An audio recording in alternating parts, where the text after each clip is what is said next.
Bonjour et bienvenue à notre émission On joue. Et ce matin, j'ai le plaisir de recevoir sur ce plateau le pasteur Ahmed. Je vais lui laisser le soin de se présenter. Il va échanger avec nous sur le thème de explorer dans le monde divin. Pasteur Ahmed, bonjour. Bonjour Sorneli. Ça va? Ça va et vous? Ça va. Je vais te laisser le soin de te présenter pendant 5-10 minutes à nos téléspectateurs, lui dire qui tu es, ton ministère, comment Dieu t'a appelé à le servir. Ok, merci beaucoup. Je suis votre serviteur, Ahmed Sunef, Ngoma qui est mon nom. Et c'est tout jeune qu'on a eu à servir on a eu la grâce de servir le Seigneur. Et je suis né dans une famille chrétienne. Mon père il est chrétien et ma mère fut chrétienne également. C'est en 2010 exactement que j'ai commencé à moi-même à soupçonner, si on va dire, que mon cœur bouillonnait beaucoup plus pour les choses de Dieu. Et j'ai pris conscience d'intégrer une église. J'étais à la base dans une église protestante. Je me suis détaché de cette église protestante pour me rattacher à une église de, comme on dit au jour d'aujourd'hui, les mouvements de réveil. Et c'est donc dans le ministère Estras que j'ai eu à commencer à faire mes premiers pas avec le pasteur Roger Gomba qui est au Congo-Brazzaville. Donc c'est pour moi un père spirituel, qui est quelqu'un qui m'a beaucoup façonné, qui m'a beaucoup enseigné dans la foi. Et c'est en 2010. Et chemin faisant, les choses deviennent beaucoup plus claires en 2014. En 2014, j'ai commencé vraiment à désirer une relation personnelle avec Dieu. Et mon appel s'est dessiné en 2017 au Sénégal, quand j'ai rencontré un père aussi qui est pour moi. Lors de notre première rencontre, il m'a toujours dit que tout de suite, est-ce que tu étais un pasteur? Je lui ai dit, non, je n'étais pas un pasteur. Il m'a dit, fils, même à ton dernier jour, à un jour où tu es sur le point de mourir, Dieu te fera la grâce de prêcher l'évangile parce que je vois en toi l'appel pastoral. Et quand je suis arrivé en France en 2018, j'ai eu une expérience assez bizarre. Assez bizarre parce que je suis resté 2 mois, pendant 2 mois de jeûne et prière, et le Seigneur s'est révélé à moi de façon très claire, me donnant même le nom de l'église, me donnant même le logo qui devait m'accompagner dans le ministère et le type de message. Dieu m'a appelé pour vraiment annoncer la justice de Dieu. Vous savez, nous sommes dans un monde corrompu et on a besoin des hommes justes, on a besoin des hommes intègres pour vouloir un peu faire savoir qu'il est possible en vivant dans ce monde, mais tout en étant juste. Amen. En repoussant tout ce qui est compromission et tout ce qui peut compromettre à la foi chrétienne. Et c'est ce genre de message que le Seigneur m'a appelé vraiment à faire connaître aux hommes. Et comme j'ai dit, je suis né dans une famille chrétienne. Moi-même, j'ai fait mes premiers pas. Et au jour d'aujourd'hui, j'ai eu la grâce de servir dans pas mal de ministères. Et jusqu'à ce que le Seigneur me donne à mettre à cœur en fait, d'écrire un livre. Et qui est même la raison pour laquelle nous sommes en cellule. Donc explorer et opérer dans le monde des exploits avec Dieu. Donc voilà un peu, si nous sommes dans le Seigneur, ça fait quasi, vous comprenez, depuis 2010 et jusqu'au jour d'aujourd'hui, ça fait quand même 15 ans, c'est ça. Ouais, 15 ça ans, fait quand même 15 ans. Donc c'est quand même un bon parcours. Ok. Mais pasteur Ahmed, 15 ans, tu parais si jeune. 15 ans à porter ce poids, 15 ans où Dieu t'a appelé. Maintenant, où te situes-tu? Comment te sens-tu maintenant que tu es rentré dans cet appel? Bon, maintenant que je suis rentré pleinement dans l'appel, on va dire, au début, c'était pas facile. Au début, c'était quelque chose que j'ai voulu rejeter. Mais j'ai fini par comprendre qu'il y a plus de plaisir en faisant ce pourquoi Dieu vous appelle qu'en suivant d'autres penchants. J'avais plusieurs penchants à suivre, notamment, j'étais à un pas de devenir vraiment ingénieur en électrotechnique, mais vraiment l'appel était beaucoup plus fort. Et donc j'ai décidé d'aller me faire former dans une faculté de théologie. Et je me sens maintenant très bien. C'est vrai qu'au début, c'était pas facile. Il y a eu vraiment des temps où j'étais comme un peu abandonné, rejeté, mais j'ai tenu ferme à cause du message que je portais. Établir la justice de Dieu. Plusieurs propositions m'ont été faites, pouvoir abandonner, suivre d'autres penchants, mais l'appel, comme j'ai dit, était tellement fort. Et j'ai voulu vraiment rester dans l'appel malgré les difficultés au début. Et jusqu'au jour d'aujourd'hui, on essaie vraiment d'être exposé à des difficultés, mais le Seigneur est plus que vainqueur parce qu'il nous donne toujours des victoires. Amen. Amen. Tu as dit, pasteur, que tu as été rejeté. Tu as été rejeté, mais tu as su tenir ferme. Toi qui nous suis, si par exemple tu passes par les mêmes situations, tu peux laisser tes commentaires et poser des questions. Le pasteur est là, il va te répondre. Et si tu as besoin de prière aussi, dis-lui, demande-lui de prier pour toi, il le fera. Maintenant, pasteur, si je comprends bien, tu es auteur, compositeur et écrivain. Oui, par la grâce de Dieu en tout cas. Par la grâce de Dieu. Et ton thème aujourd'hui, c'est explorer dans le divin, dans le spirituel, dans le monde des exploits avec Dieu. Des exploits avec Dieu. Qu'est-ce que ça signifie pour toi explorer dans le monde des exploits? Ok, en tout cas, comment je vais commencer par dire comment est-ce que j'ai eu à cœur d'écrire ce livre. Et j'ai traversé des temps un peu difficiles depuis je pense, quand j'étais au Sénégal. Et ma soif pour les choses de Dieu, pour comprendre un peu le monde de Dieu, pour comprendre le monde spirituel, m'a conduit à écrire ce livre. Explorer, pourquoi explorer? Vous savez, vous ne pouvez pas exercer quelque chose si vous n'avez pas d'abord commencé par rechercher ce dont quoi vous voulez exercer. Quelqu'un qui va dire non, je dois devenir médecin, la première des choses qu'il va faire, c'est d'abord chercher les informations qui vont le conduire à être médecin. On ne se lève pas un bon matin, bon, ok, je vais m'inscrire pour être médecin.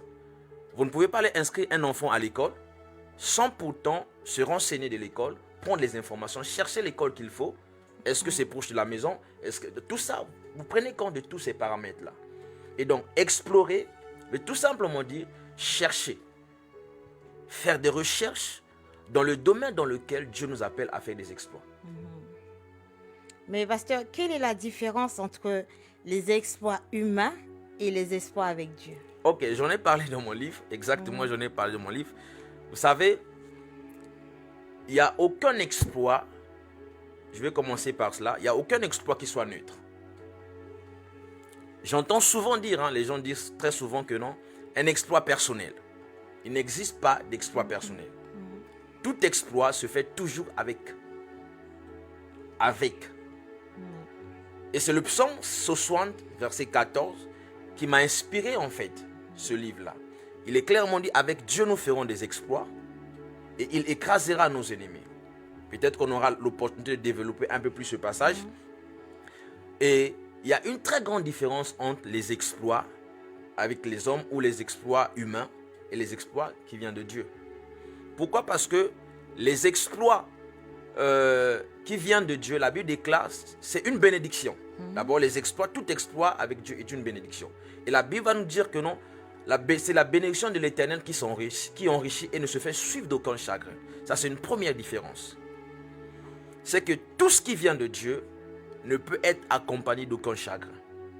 Les exploits qui viennent, par exemple, des hommes ou même du diable, parce que même les exploits qui viennent des hommes, il y a toujours une force derrière qui accompagne ces exploits. C'est là où j'ai commencé par dire, en fait, il n'y a pas de neutralité dans le domaine des exploits. Tout exploit est toujours accompagné d'une certaine spiritualité. Vous voyez, quand David se présente devant Goliath, il dit ceci: je viens contre toi, au nom de l'Éternel d'Israël que tu insultes. Donc, il ne vient pas seul, il vient avec un Dieu. Or, quand vous voyez bien David et Goliath est un Philistin.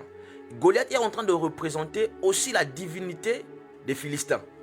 David est en train de représenter la divinité du peuple d'Israël, ou le Dieu du peuple d'Israël.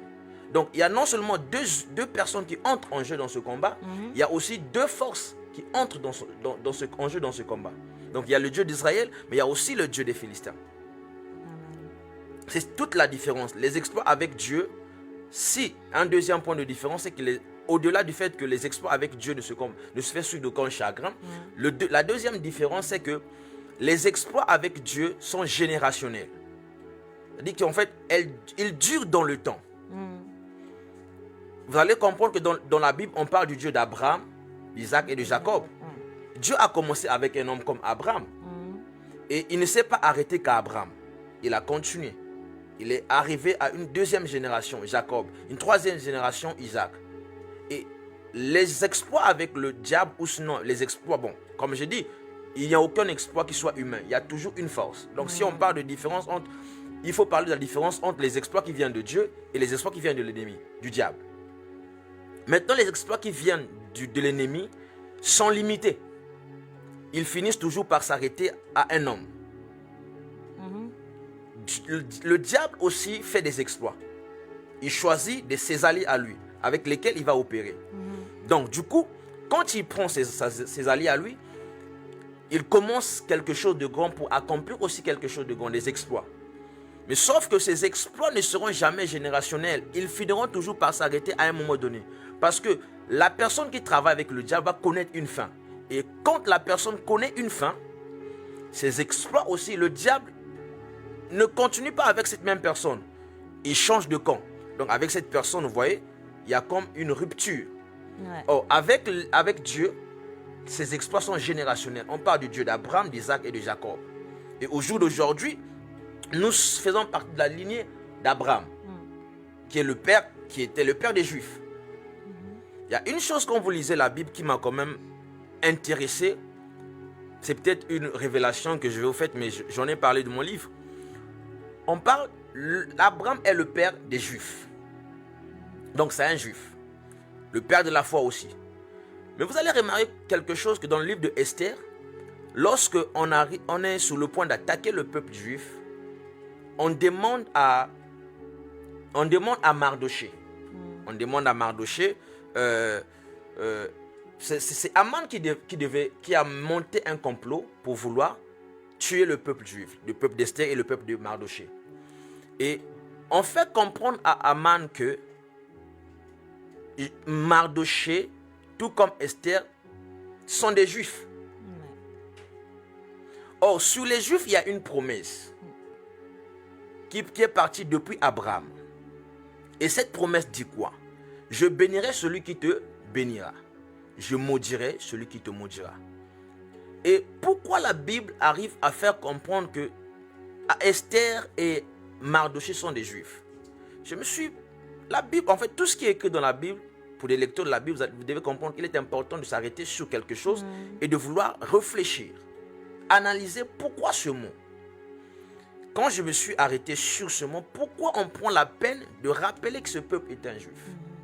Et pourquoi Dieu s'engage aussi à combattre en faveur de ce peuple? Pourquoi? Parce que dans la lignée juive, il y a une promesse. Dieu s'engage à préserver la promesse. Dieu s'engage à défendre ce qu'il a dit. Je bénirai ceux qui vont te bénir. Mais ceux qui entrent en guerre avec toi ou contre toi, automatiquement, je m'engage contre eux. Vous voyez? Donc, c'est toutes ces choses qu'il faudrait comprendre que non. Il y a une grande différence entre les exploits venant de Dieu et les exploits venant du diable ou directement du monde des ténèbres. Amen. Amen. Mais pasteur, qu'est-ce qui en nous peut faire obstacle à ce que nous puissions explorer ces exploits, que nous puissions manifester ces exploits? Ok, il y a plusieurs paramètres, il y a plusieurs éléments qui peuvent faire qu'au jour d'aujourd'hui, on n'arrive pas à accomplir les exploits ou des grandes choses avec Dieu. Vous savez, nous servons un Dieu qui, dès le livre de Genèse, établit l'homme dans une position de dominateur. La première chose qui peut empêcher l'homme, en tant que même les chrétiens, à ne pas opérer dans la dimension des exploits, c'est un manque de conscience sur ce qu'ils sont ou sur ce qu'ils représentent. À tous ce qu'ils ont reçu, la Bible déclare, il a donné le pouvoir de devenir enfant de Dieu. Donc, une crise d'identité est la première chose, non, le premier obstacle pour nous, pour ne pas accomplir notre destinée avec Dieu ou de faire des grandes choses avec Dieu. Ça, c'est la première des choses. Il y a plusieurs, en fait, ça, c'est la première des choses. Mais il y a plusieurs réalités. Il y a par exemple le péché, il y a par exemple la peur. Vous voyez, toutes ces choses entrent en jeu. J'aime toujours dire, en fait, la personne qui a peur est en train de paralyser tout son potentiel en lui. La personne qui a peur, en fait, est en train de bloquer Dieu pour agir avec lui. C'est pourquoi quand vous allez voir que non, lorsque Moïse est mort, Dieu commence à dire à Josué, maintenant mon serviteur est mort. La deuxième chose qu'il dit, prends courage, fortifie-toi et prends courage. Pourquoi il commence par fortifie-toi et prends courage? Vous avez peut-être l'opportunité de m'écouter. J'ai toujours envie de dire, l'habitude de dire, en fait, Dieu n'était pas obligé de dire à Josué, fortifie-toi et prends courage. Dieu pouvait bien le fortifier et le rendre courageux. Mais il dit, fortifie-toi et prends courage. Parce qu'en l'humain, il y a quelque chose. Il y a la substance, il y a la matière qu'il faut pour avancer. Il dit en fait, ceux qui te donnent la force d'accomplir les exploits se trouvent en toi. Je les ai placés en toi. Donc, va simplement puiser en toi. Donc, quand on a peur, on bloque le spirituel, on bloque le divin à coopérer avec l'humain. Donc, c'est déjà quelque part ces deux points-là. Oui. Mais quand on regarde, là c'est en nous, mais maintenant dans l'église contemporaine, l'église de nos jours, est-ce que tu penses que c'est quelque chose que l'église peut faire explorer avec Dieu? Est-ce que c'est quelque chose qui est réel dans l'église ou c'est quelque chose qui est en devenir? Déjà, il faut comprendre que l'église, c'est le corps de Christ. L'église, en dehors de l'édifice que nous voyons, les grandes maisons, les grands temples que nous avons, et l'église, c'est le corps de Christ. Et Dieu a investi sa partie en fait de lui à l'église. Il a donné une puissance à l'église de vouloir opérer, de vouloir régner sur terre. La Bible dit que nous sommes la lumière du monde. Donc l'église est la lumière du monde.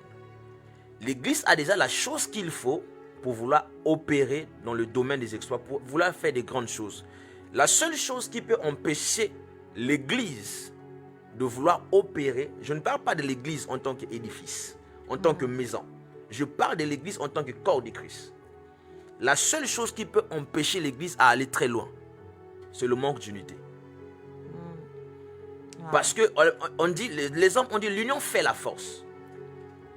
Et vous allez voir que dans tous les livres de Corinthiens, l'apôtre Paul est en train de mentionner, de révéler l'importance de l'unité.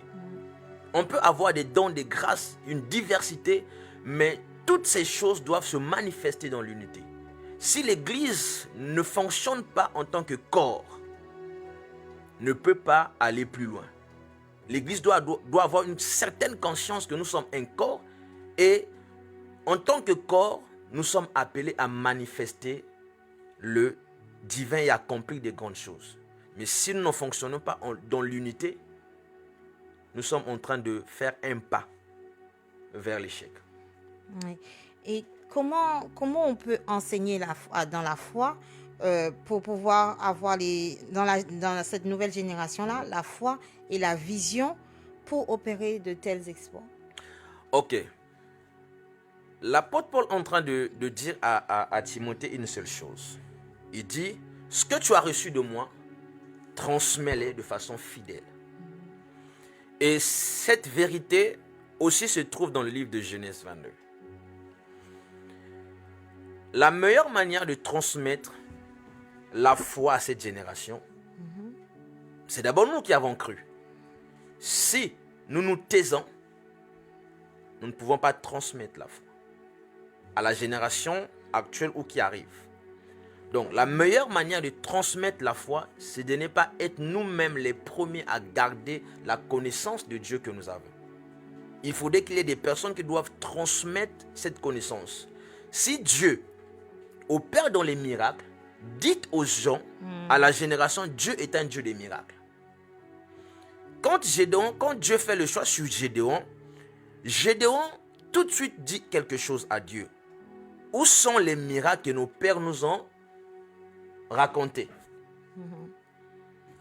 Tout de suite, on se rend compte que Josuas, qui est le père aussi de Gédéon, quoique idolâtre, mais Gédéon avait aussi certaines notions, certaines connaissances qui venaient des pères. De Dieu qui faisait des exploits. Parce que Gédéon lui-même dit, je suis le plus petit de ma tribu. Je suis le dernier de ma famille. Mais il a besoin de la connaissance des pères pour vouloir commencer à opérer dans le monde des exploits.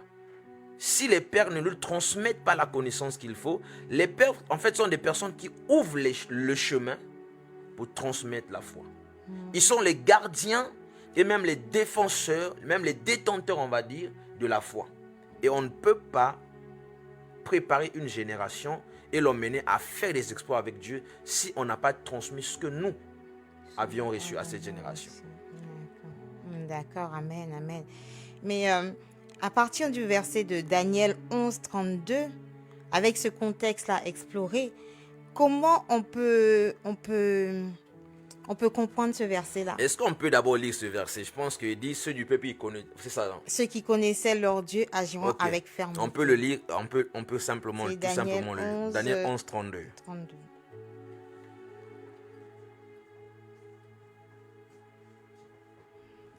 Si toi, tu as des questions, n'oublie pas de les mettre en commentaire afin qu'on puisse échanger avec toi, afin qu'on puisse te répondre, afin qu'on puisse te révéler les choses cachées, les choses qui sont enfuies au plus profond de toi, qui soient mises en lumière. Il faut interagir, il faut vraiment poser des questions. Il ne faut pas rester dans son coin là, parce que vraiment entrer dans ce monde-là avec Dieu, marcher dans les exploits avec Dieu, c'est quelque chose qu'on ne doit pas passer à côté de nos jours. Parce qu'on en a besoin. On a besoin de rester dans cette dimension-là avec Dieu, dans cette persévérance-là avec lui pour avancer. Vous voyez, Daniel 11, c'est ça, non? Daniel 11, 32. Il séduira par des flatteries les traites de l'alliance. Mais ceux du peuple qui connaîtront leur Dieu agiront avec fermeté. Et les plus sages parmi eux donneront instruction à la multitude. C'est à peu près ce qu'on vient de dire. Ceux du peuple qui connaîtront leur maître agiront avec fermeté. Ici, fermeté, il faut comprendre ça en termes de foi. Avec foi. Parce que la Bible déclare quoi? La Bible dit en fait, la foi est une ferme assurance. La foi est une assurance très ferme. En fait, tu es convaincu de quelque chose. Donc même si on vient t'agiter parce que tu es convaincu sur la chose, sur la connaissance, sur ta connaissance de Dieu, tu ne peux pas suivre les réalités, les penchants en fait de ce monde. Ici, quand on entend dire il séduira par des flatteries, on est en train de parler de l'ennemi, on est en train de parler du diable. Nous sommes dans un monde où la Bible déclare que dans le livre d'Apocalypse que le diable est descendu avec une forte colère, sachant qu'il lui reste peu de temps. Que c'est dommage de savoir que même les chrétiens pensent qu'ils ont encore du temps. Nous sommes dans un monde où tout devient très urgent. Ouais. On n'a plus le temps, ni le diable, ni Dieu. Dieu est conscient du fait que même dans sa moisson, il y a peu d'ouvriers. Donc, il joue en fonction du temps. Il appelle maintenant parce qu'il sait que la moisson est grande. J'ai besoin d'ouvriers. Le diable aussi est conscient que la moisson est grande. J'ai besoin d'ouvriers. Donc, il viendra pour séduire. Et les personnes qui vont être sauvées de la séduction du diable, ce sont ceux-là qui connaîtront Dieu. Ce sont ceux-là qui savent que non, Dieu est une force que nous avons dans ce temps dernier-là. On ne peut pas vivre en ce temps de la fin sans Dieu. C'est une véritable séduction. Si on écarte Dieu dans notre vie en ce temps, écoutez les amis, nous nous exposons simplement, comme j'aime dire, aux épines du monde. Le monde est en train de faire très mal dehors. Dehors, il fait très mal. Dehors, nous sommes exposés. Et le meilleur endroit, l'endroit le plus sûr, où on sait que dès qu'on y rentre, on est en paix, c'est Dieu. C'est la présence de Dieu. Donc, la foi, on doit avoir une foi très ferme pour tenir dans ce monde. On doit avoir une foi très ferme pour vouloir accomplir des grandes choses. On doit avoir une foi très ferme pour opérer dans le monde des exploits avec Dieu. Parce que quoi? Il y a une réalité spirituelle, comme j'ai dit au début, qu'il n'y a aucun exploit qui soit neutre. Il y a toujours une force spirituelle qui accompagne quelque chose. Et toutes ces forces spirituelles, lorsqu'elles rentrent en jeu, on a besoin de la foi pour tenir. le diable libère des ondes négatives dans l'atmosphère. Et il y a comme on dit, quand on rentre dans un avion, on dit attachez vos ceintures. Oui, oui. Il y a comme en fait, dans le spirituel, il y a comme une zone de turbulence. Et la foi est la seule chose qui nous permettra de tenir. La foi est comme la ceinture qu'il nous faut vraiment attacher à notre vie chrétienne. Parce que lorsque l'ennemi viendra pour vouloir nous séduire, c'est ce que Daniel est en train de dire. Mais les seules personnes qui auront à s'échapper de la séduction du diable, c'est des personnes qui auront tenu, qui auront manifesté leur foi. Vous connaissez avec moi l'histoire des prophètes de Baal. Et le prophète Élie. Il dit en fait une chose.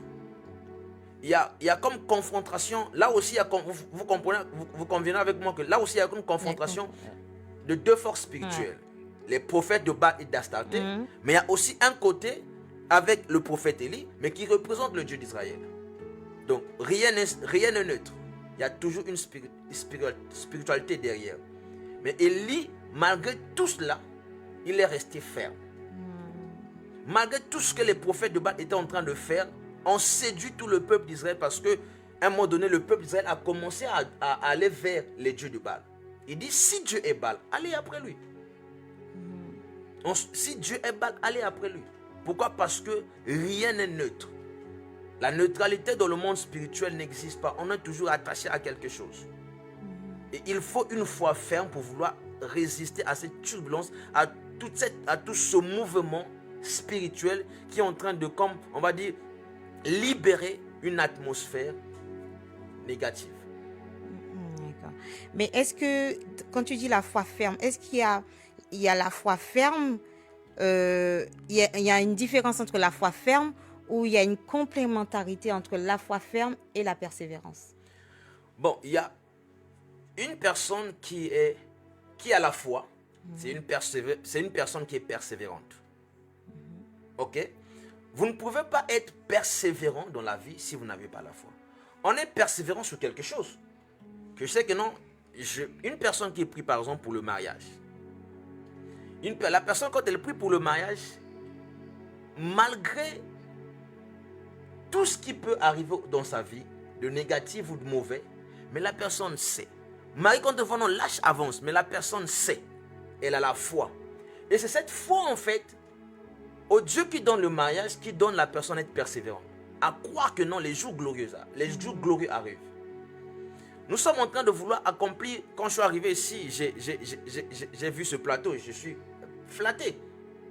Mais le peu de temps qu'on a eu à échanger avec le visionnaire, celui qui porte cette vision, et je pense que pour arriver ici, il avait la foi. Mais c'est sa persévérance qui a aussi joué. Il avait la foi un jour que je vais vraiment réaliser ces choses. Cette chose. Un jour, Dieu va me donner à avoir un plateau à moi. Mais qu'est-ce qui lui a maintenu en fait sur ce chemin? C'est l'endurance, cette persévérance. Donc, la foi et la persévérance vont toujours ensemble. Vous ne pouvez pas avoir la foi et ne pas être persévérant. Vous ne pouvez pas être persévérant et ne pas avoir la foi. Okay. Il y a vraiment une complémentarité entre les deux. Les deux fonctionnent ensemble. D'accord. Pasteur, comment tu peux... Alors, pas plus tard que hier soir, j'étais en ligne avec ma cousine qui me dit, oh, avec tout ce qu'on entend là maintenant, moi qui exhortais les gens, je préfère rester dans ma maison. Alors, comment tu peux, en entendant tout ça, quelle pensée que tu peux lui laisser afin qu'elle ne puisse pas abandonner, mais qu'elle puisse toujours, parce que je sais qu'elle a la foi, mais là, la persévérance, ça devient chaud là maintenant. Les bras commencent à tomber. Oui. Alors, comment elle peut se relever et rentrer dans ces exploits-là avec Dieu? C'est comme j'ai dit au début, une crise d'identité peut nous empêcher d'accomplir des exploits. En fait, le manque de connaissance sur qui nous sommes et avec qui nous marchons, il y a deux volets dans ce. Il y a d'abord connaître qui nous sommes et il y a connaître qui marche avec nous. On a tendance à dire que ce qui vient de Dieu a tendance à durer. On a comme l'impression que non, le diable il travaille beaucoup plus vite. C'est une réalité. Mais ce qui vient de Dieu finit toujours par durer dans le temps. Et dans le dernier temps dans lequel nous sommes, les gens abandonneront leur foi. Ce ne sont pas les gens. Ici, les gens dont il est question des chrétiens. Il est question de ceux-là qui croient, qui auparavant croyaient. Mais parce que les choses ne vont pas dans leur direction, on a tendance à se retirer, à vouloir dire non, c'est trop difficile. Mais merci pour le passage du Daniel 11 que nous venons de lire. Il y a deux volets dans ce passage. Le premier, c'est qu'il séduira plusieurs. Le diable ne vient pas séduire ses alliés. Le diable ne peut pas séduire ses collaborateurs. Il ne peut pas séduire ses partenaires. Il vient séduire les gens qui sont de l'autre côté. Et les gens qui sont de l'autre côté, le diable vient avec des propositions. On a comme l'impression que ces propositions viennent de Dieu. Mais derrière toutes ces choses, il y a une intelligence spirituelle démoniaque ou satanique. Et le diable leur propose ça. Ils sont obligés de courir. Ils sont obligés d'aller. Mais dans ce genre de contexte-là, la seule chose qui nous maintiendra debout, c'est notre connaissance de Dieu. Amen. C'est notre connaissance de Dieu. Tôt ou tard, Dieu finira toujours par agir. Donc, qu'elle tienne bon, qu'elle ait ses deux pieds debout, très ferme, toute sa confiance en Dieu, sachant que Dieu est celui-là qui finit toujours par payer ceux qui sont attachés à lui. Et quelle prière spécifique qu'on peut adresser pour recevoir la force et la direction de Dieu? Alors, je vous donne, en fait, chacun a une prière. Il n'y a pas, chacun a une prière spécifique.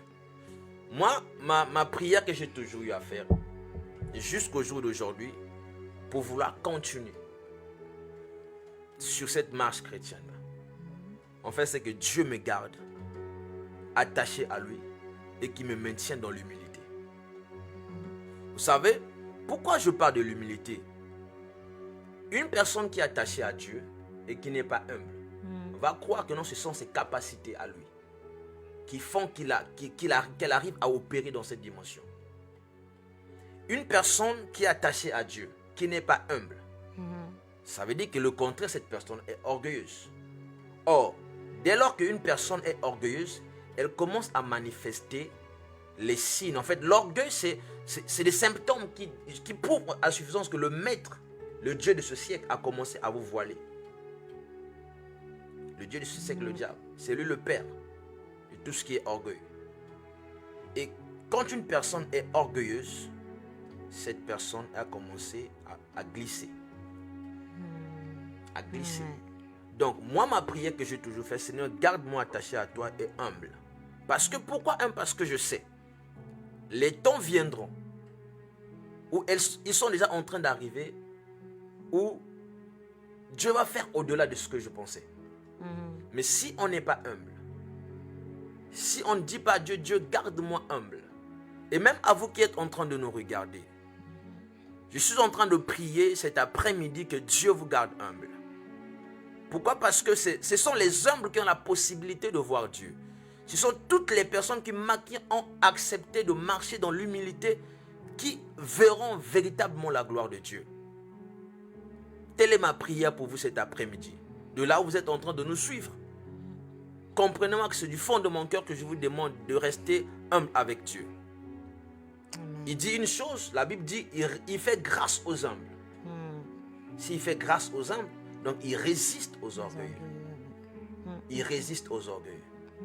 Dieu ne peut pas résister aux orgueilleux comme ça. Quand il est en train de résister aux orgueilleux, c'est qu'il est en train de résister à un esprit qui est derrière l'orgueil. Vous comprenez? Donc voilà, vraiment il faudrait que Dieu, la prière spécifique que vous puissiez faire, c'est Dieu, garde-moi attaché à toi et donne-moi de rester humble. D'accord. Je vois que tu as ton livre avec toi. Est-ce que tu peux vraiment le montrer et parler en quelques mots de ton livre avant de t'écouter sur une autre dimension, quoi. Voilà, en fait, mon livre, il est là. Il est déjà, il est disponible déjà sur Amazon. Il est déjà publié chez Amazon. Et pour toutes les personnes qui peuvent déjà en commander, n'hésitez pas. Cherchez sur Amazon. peut-être là, vous pouvez avoir l'opportunité d'en avoir. Et pour les personnes qui sont peut-être proches de moi, vous pouvez aussi, si vous avez du mal à aller sur Amazon, vous pouvez directement m'écrire, m'appeler, on se rencontre, vous venez chez moi, je vous donne le livre. Voilà. Alors, Pasteur Ahmed, maintenant, tu as un grand événement que tu prépares. Oui. En tout cas, Dieu nous a fait grâce d'avoir plusieurs facettes. Et j'ai toujours dit, comme j'ai dit tout à l'heure, en fait, malgré plusieurs facettes que nous avons reçues de Dieu, je demande toujours à Dieu de me garder humble. Parce que on peut m'appeler aujourd'hui pour aller prêcher. C'est une autre facette qui va s'exprimer. Au jour d'aujourd'hui, je me découvre aussi comme étant écrivain-auteur. Et par la grâce de Dieu, je suis aussi compositeur. Je compose des chants et tout. Donc, vous allez comprendre que non, j'ai aussi un côté adorateur. On va dire, est-ce que j'ai reçu de Dieu? Je pense que je l'ai reçu de Dieu. Premièrement, je l'ai reçu de Dieu. Mais deuxièmement, certainement, ils seront en train de me suivre. Je pense que ça coule en fait dans nos veines. Parce que mon père est aussi compositeur. Ok. On va dire c'est comme un héritage en fait. Amen. C'est là où je dis que les exploits avec Dieu sont générationnels. Les bénédictions qui viennent de Dieu ne peuvent pas s'arrêter quelque part. Ça a commencé avec mon père, par son âme. Ma mère aussi, elle était à la chorale, elle chantait, elle composait aussi. Et du coup, mon père, jusqu'au jour d'aujourd'hui, de là où certainement en train de me suivre, il compose. Il peut lui arriver la nuit, déranger, se réveiller, prendre les notes, enregistrer, écrire. Amen. Et maman, parfois, Marie, non, viens, on va un peu d'arranger. Bon, je ne suis pas trop fort en chant en langue, mais il est vraiment doué dans ce domaine. Et il écrit. Et pour moi, au-delà du fait que ça soit un don de Dieu, mais c'est aussi quelque chose que Dieu a placé chez mon père et qui coule en fait chez nous. Amen. Donc, du coup, nous préparons un événement le 23 août. Le 23 août, cet événement sera centré sur adorer au-delà du voile. Je ne vais pas trop rentrer en profondeur pour développer le terme. Et c'est le 23 août. Le 23 août, nous sommes déjà dans le mois d'août. Pour deux raisons. Parce que c'est quelque chose, une recommandation que Dieu nous a faite. Il nous a demandé vraiment de l'offrir une offrande d'adoration. Et c'était le mois d'août. J'en ai parlé à ma femme. Et du coup, on essaie de chercher quelle est la date. Et Dieu sait faire les choses. Amen. Cette date du 23 août tombe un samedi. Or, les amis, vous allez comprendre que je suis né le 23 août. Amen. Donc, quand ça tombe un samedi, je suis très content. Et tout de suite, je certifie que non, cette pensée vient de Dieu. Amen.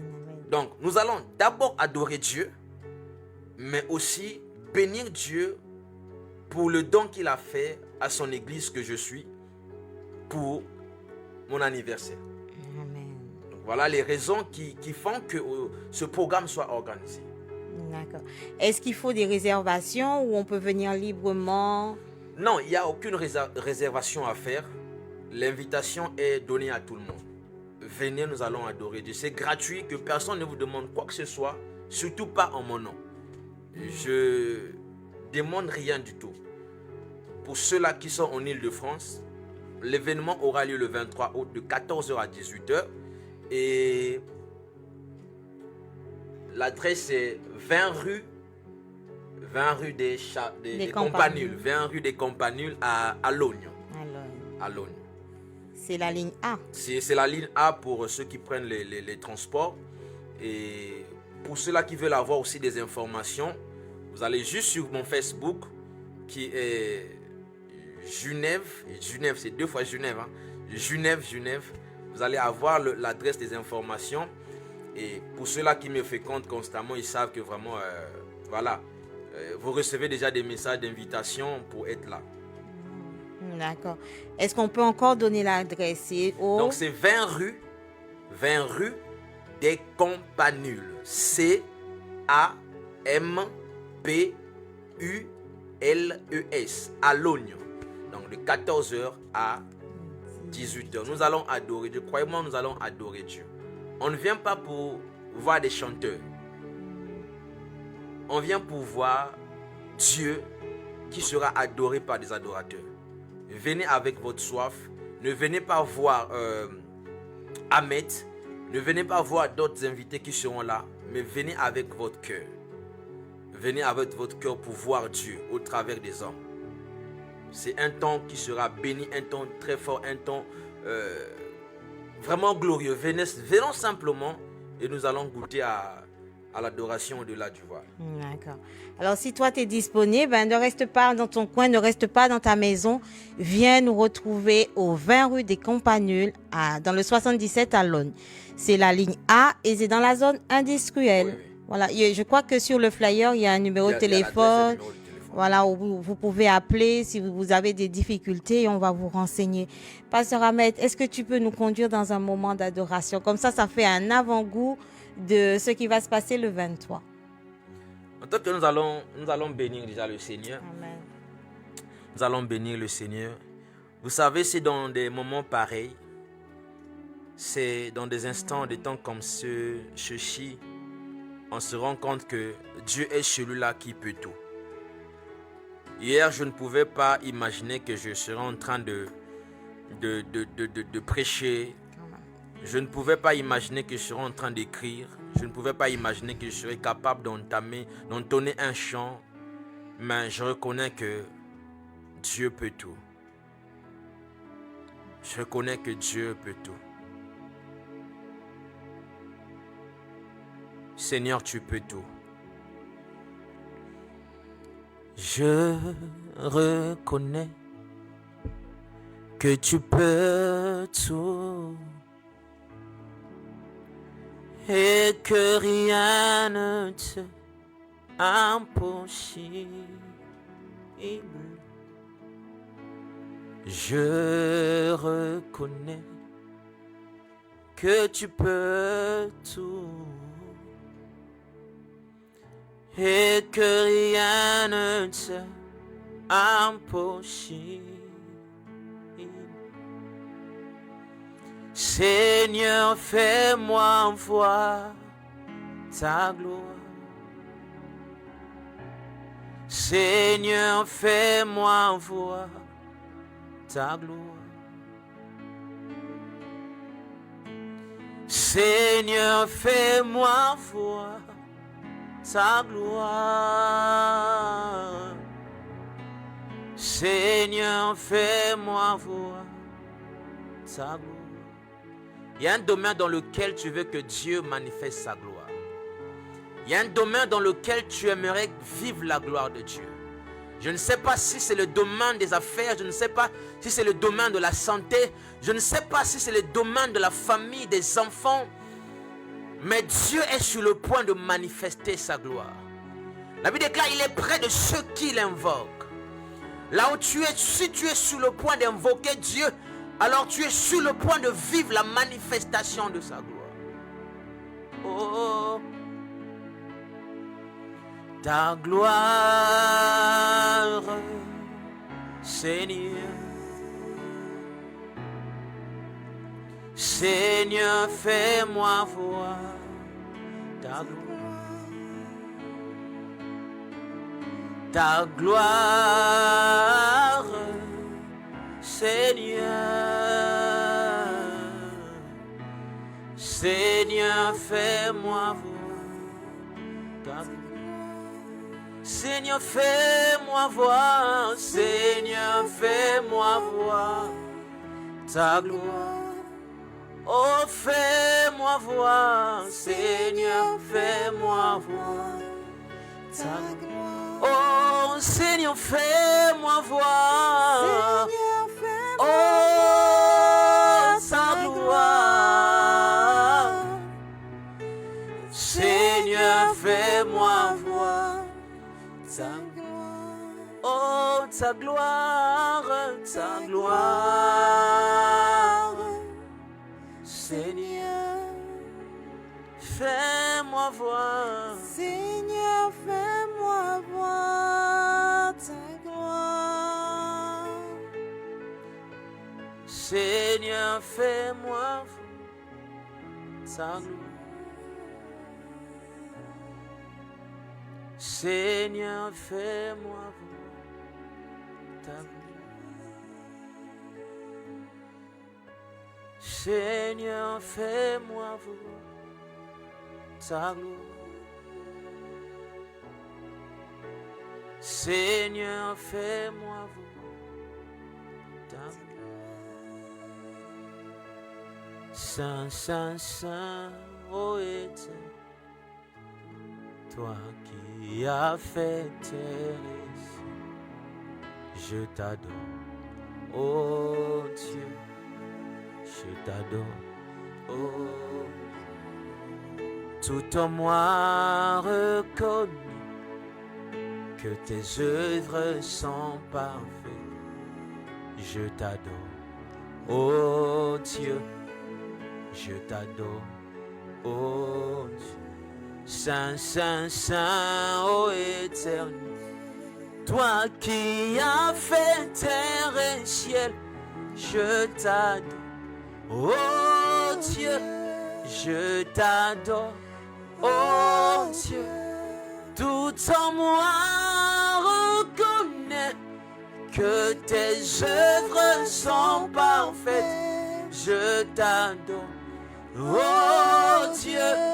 Je t'adore, ô Dieu, Saint, Saint, Saint, ô Éternel, toi qui as fait terre et ciel, je t'adore, ô Dieu, je t'adore, ô Dieu, tout en moi reconnaît que tes œuvres sont parfaites.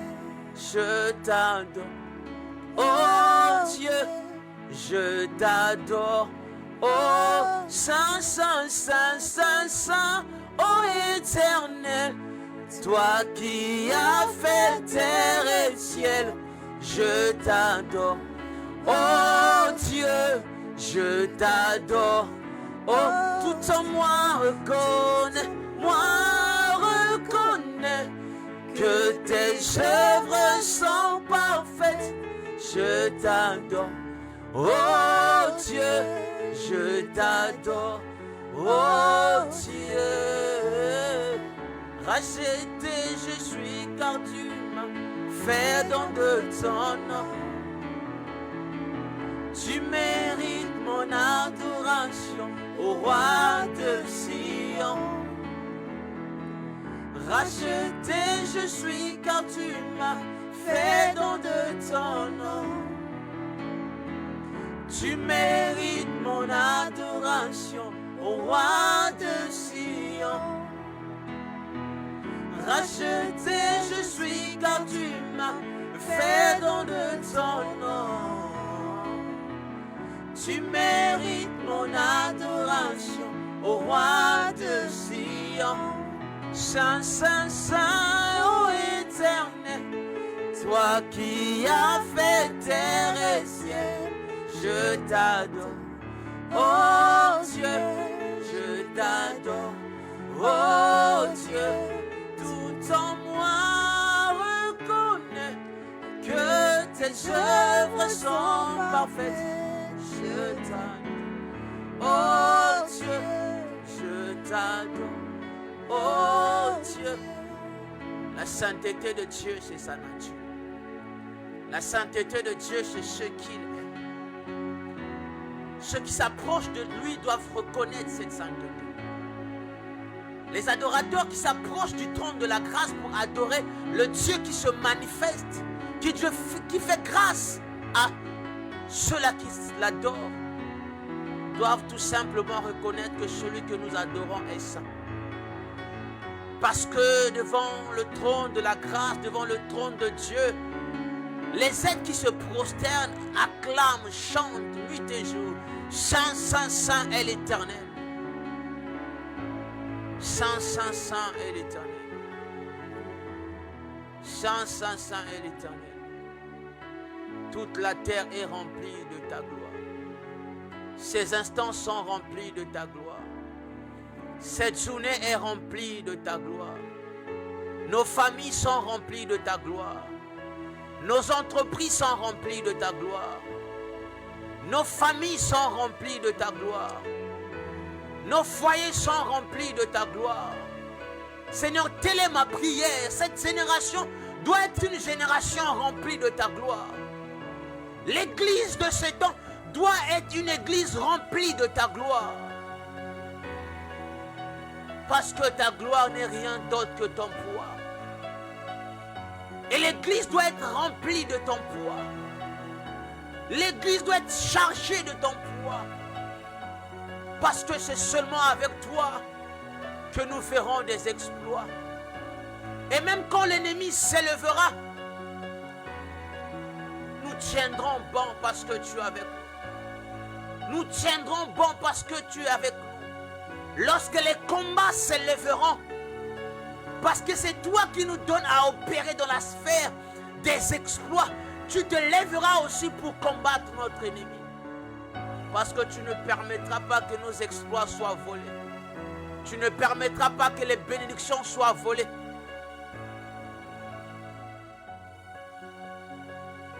Que ta sainteté soit une force dans nos familles. Que ta sainteté soit expérimentée, soit vécue dans nos familles. Seigneur, cette génération a besoin de toi. Cette génération a besoin de toi.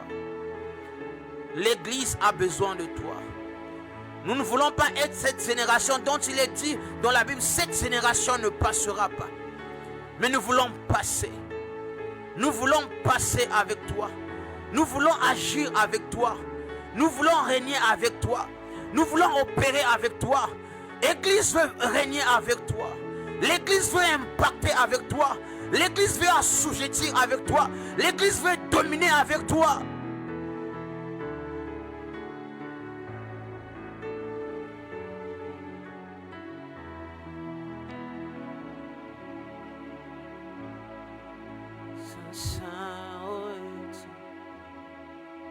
Toi qui as fait terre et ciel, je t'adore, oh Dieu. Je t'adore, oh Saint, Saint, Saint, ô éternel.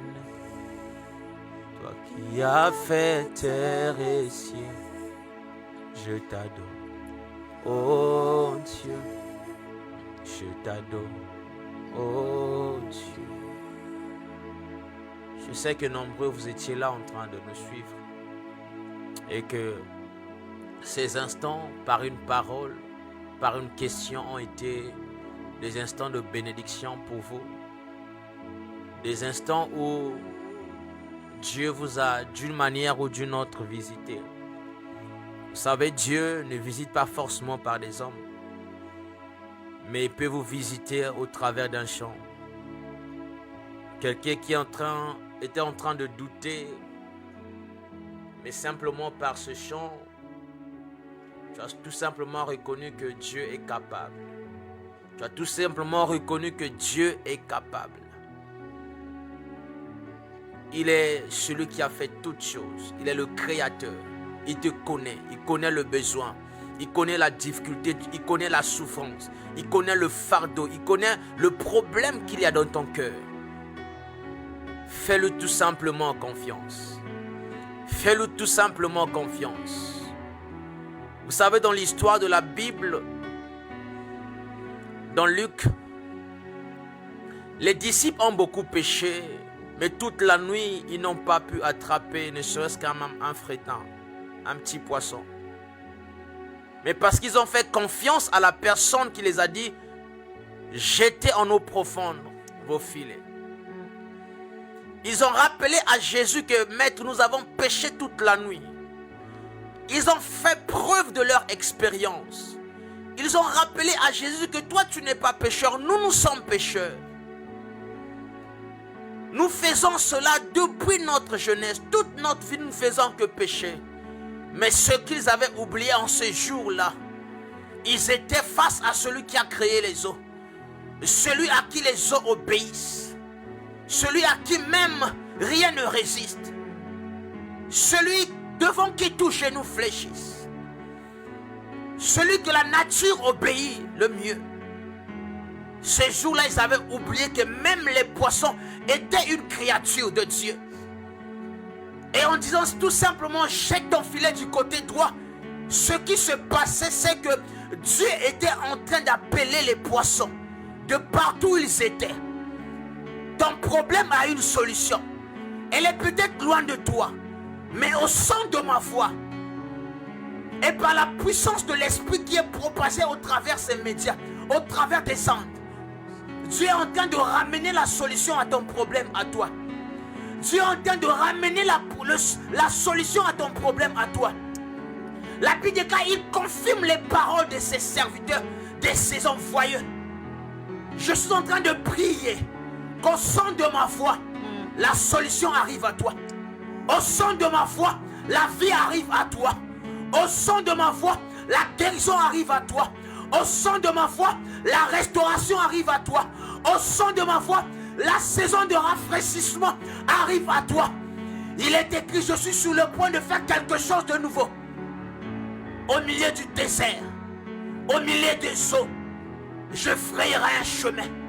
Plaise à Dieu de frayer un chemin pour ta vie. Un chemin de libération, un chemin de restauration, un chemin de guérison, un chemin d'impact, un chemin glorieux. Seigneur, fais-le pour une famille. Fais-le pour des personnes connectées cet après-midi. Fais-le pour des vies qui s'attendent à toi. Cet homme a dit, je n'ai personne pour me jeter quand les eaux sont agitées. C'est peut-être toi qui me suis. Tu n'as personne à qui te confier. Tu n'as personne sur qui faire passer ta confiance. Mais Dieu est là. Il n'a pas besoin que l'eau soit agitée pour t'atteindre. Il n'a pas besoin que la piscine soit agitée pour t'atteindre. Il vient simplement, directement, lui-même à toi cet après-midi. Par ces ondes qui se propagent, par ces ondes qui se dégagent, par ces ondes qui sont libérées en ces lieux, Dieu vient directement à toi pour te dire tu peux encore espérer. Pour te dire tout peut encore renaître. Pour te dire rien n'est impossible. Il peut encore te relever. Il peut encore te redonner une nouvelle chance. Il peut encore réécrire ton histoire. Tout n'est pas fini. Tout n'est pas encore fini. Il y a de l'espoir pour ceux-là qui vivent. Il y a de l'espoir pour ceux-là qui vivent. Il y a de l'espoir pour ceux-là qui vivent. Si tu vis, sache-le qu'il y a encore de l'espoir pour toi. Si tu vis parce que Dieu t'a gardé pour te révéler une facette de lui que tu attendais pendant longtemps. Pour te révéler une dimension de lui que tu attendais voir pendant longtemps.